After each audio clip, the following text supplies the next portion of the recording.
ሰላም ውድ የቻናላችን ተከታታዮች ዛሬ ደግሞ ዲማ ሆፕ ሪል ስቴት በሾላ ገበያ አቅራቢያ ወይም ደግሞ ሲግናል ወረድ ብሎ አዲሱ ቤተ መንግስት ፊት ለፊት እያስገነባ ያለው እጅግ በጣም ቅንጡና ሌግሪ አፓርትመንት ፕሮግረስ ሌብል ማሳያችሁ ይሆናል ማለት ነው። ይሄ አፓርትመንት አሁን ላይ ፕሮግረስ ሌብሉ ኦልሞስት 7ኛ ፍሎር ላይ ደርሷል። የንግድ ሱቆችና መኖሪያ ቤት አፓርትመንቶችን እየሸጠን እንደሆነ የሚታወቅ ነው። ታዲያ የንግድ ሱቆችን አሁንም ድረስ መግዛት ትችላላችሁ። የግንባታ ደረጃው ፕሮግረስ ሌብሉ ጥሩ መሆኑን በማስመልከት አሁን ላይ ደግሞ የዳውን ፔመንቱን ከ15% ወደ 25% ከፍ አድርገነዋል።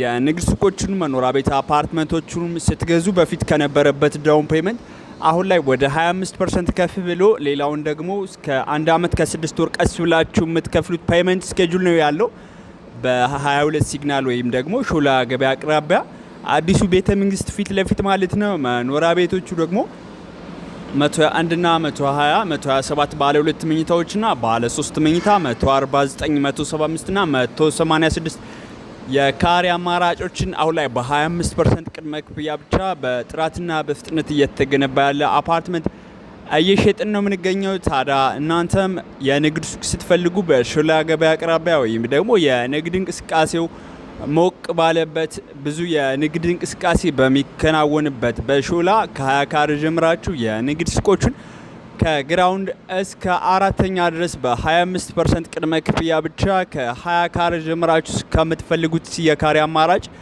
ለተለያየ ፐርፐዝ የሚሆኑ የንግድ ሱቆችን ዛሬውኑ የግላችሁ ማድረግ ትችላላችሁ። መኖሪያ ቤትም ከባለ 2 መኝታ እስከ ባለ 3 መኝታ ከ121 ካሬ እስከ 186 ካሬ ባለ 3 መኝታ ድረስ የግላችሁ ማድረግ ትችላላችሁ። ስለ እነዚህ አፓርትመንቶች መረጃ ስትፈልጉ ወይም ስለ ንግድ ሱቆቹ መረጃ ስትፈልጉ እታች በማስቀምጥላችሁ ስልክ ኮንታክት ብታደርጉኝ ሙሉ መረጃ መስጣችሁናል። እኔ ካሳሁን እባላለሁ የዲማ ሆፕ ሪል ስቴት የሽያጭ አማካሪ ነኝ። በሌላ ቪዲዮ እስክንገናኝ ሰላም ቆዩ።